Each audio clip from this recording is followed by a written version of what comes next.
But typical of the Egyptians, the only way into the museum was through a sandstone arch. And the Joseph Stalin was about 2 feet wider than the arch was. The Egyptians just pulled the Joseph Stalin through the arch, and the arch became 2 feet wider. So, now we have our soft-skin vehicles.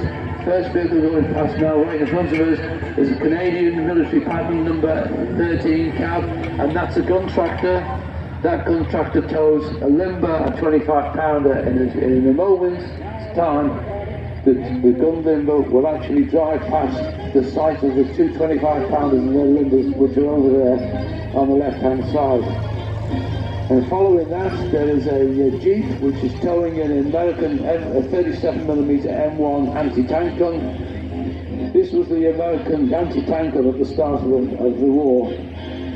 And the 37mm was in the in the Stuart tanks, with the M8 armoured cars, and of course these little anti-tank guns. But they were so tiny, really, that they were a bit obsolete fun. Certainly by the time the Americans belatedly came into the war, when they found out which side was going to win,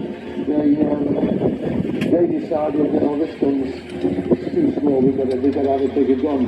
So the gun that they succeeded with was a British 6-pounder gun, which was, I think, 17, the caliber. And they